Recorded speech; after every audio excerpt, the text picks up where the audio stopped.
ولم يكن له كفوا أحد والصلاة والسلام على أفضل الأدب والعبد المؤيد والرسول المسدد والمحمود الأحمد حبيب إله العالمين والقاسم محمد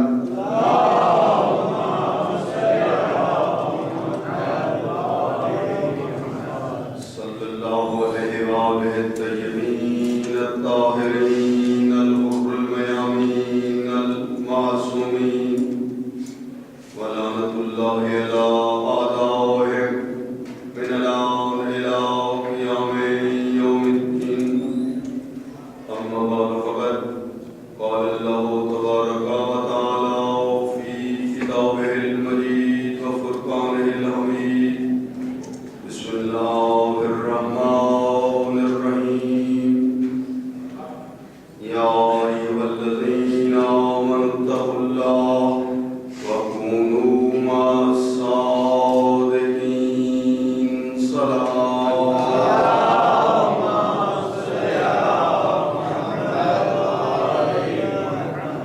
اپنی دعاؤں کی قبولیت اپنے مرحومین کی بخشش کے لیے بھی آواز بلند صلوات.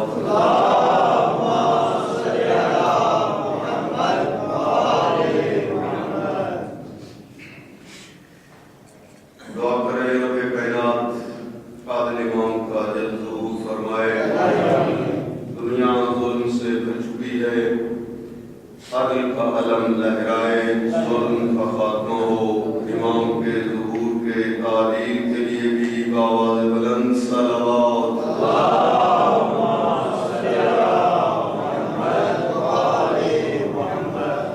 میرے دوستو محترم سامعین، آپ کے سامنے اللہ کے کلام میں سے ایک آیہ مجیدہ کی تلاوت کا شرف حاصل کیا، جس میں مالک کی ارشاد فرما رہا ہے: یا ایھا الذین آمنوا، اے صاحبان ایمان، اتقوا اللہ، تقوی اختیار کرو، متقی بنو، اور جب متقی بن جاؤ تو پھر کونوا مع الصادقین، جھوٹوں کو چھوڑ دو اور سچوں کا دامن پکڑ لو. یہ علم کی مجلس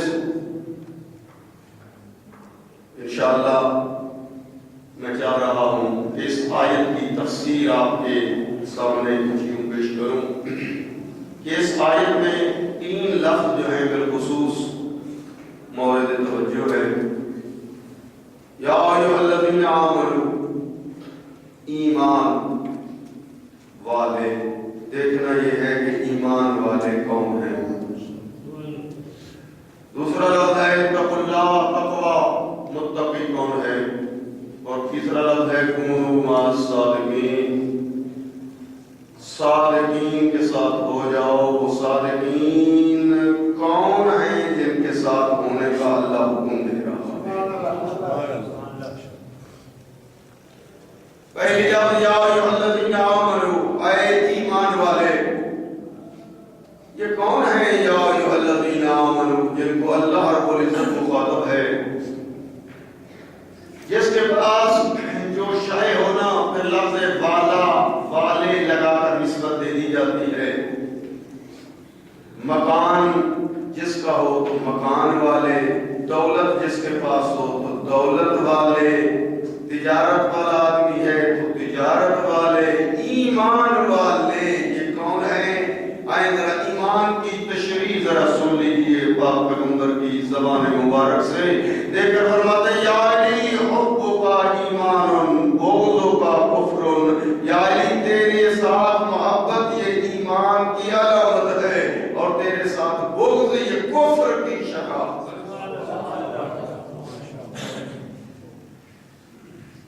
یعنی امیر المؤمنین کے ساتھ محبت یہ ایمان کی پہچان ہے اور ایمان کا ایک جزء اور ایک حصہ ہے.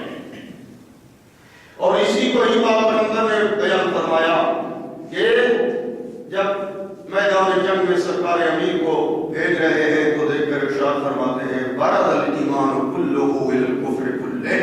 یہ کل کا کل ایمان جا رہا ہے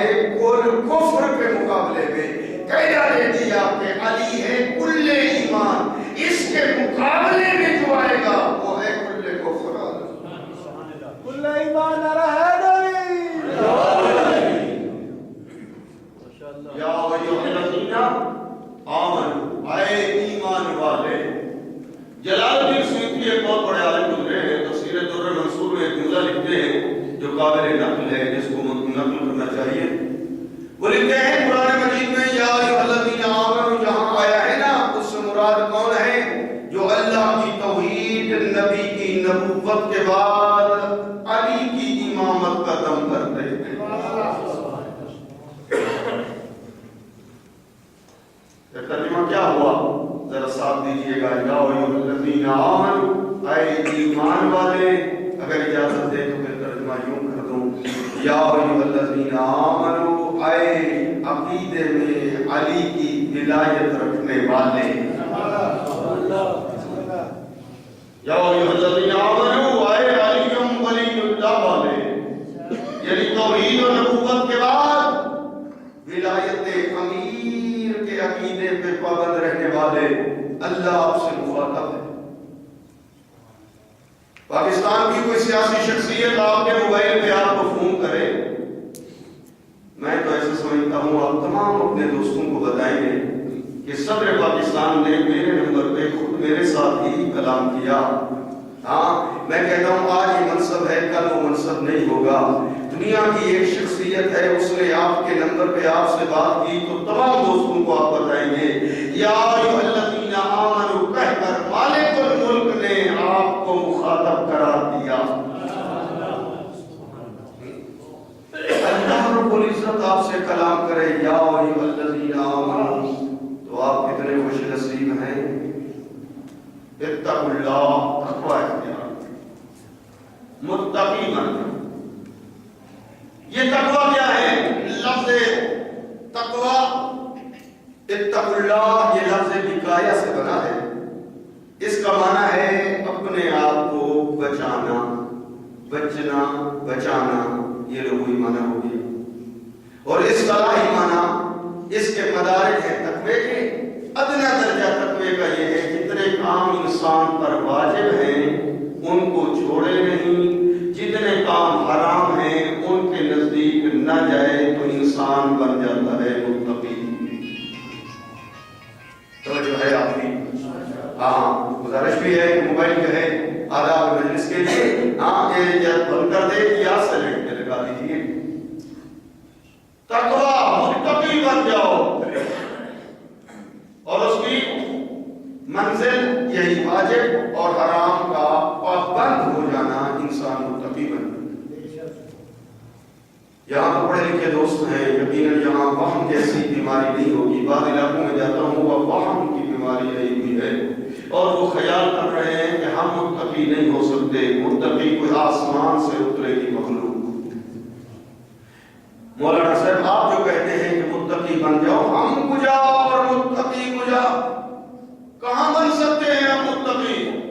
میرا دوست متقی بننا پڑے گا اور بننا واجب ہے۔ اگر وہم آ گیا ہے تو اس وہم کو دماغ سے نکال دینا چاہیے۔ قرآن واضح الفاظ میں حکم دیتا ہے ھدی للمتقین، قرآن ہدایت ہے فقط متقیوں کے لیے۔ دوسری جگہ پر مالک ارشاد فرماتا ہے اُزْلِفَتِ الْجَنَّةُ لِلْمُتَّقِينَ، جنت سجائی گئی ہے متقیوں کے لیے۔ ایک اور جگہ پر ارشاد ہوتا ہے انما یتقبل اللہ من المتقین، اللہ اعمال قبول کرتا ہے متقیوں کے۔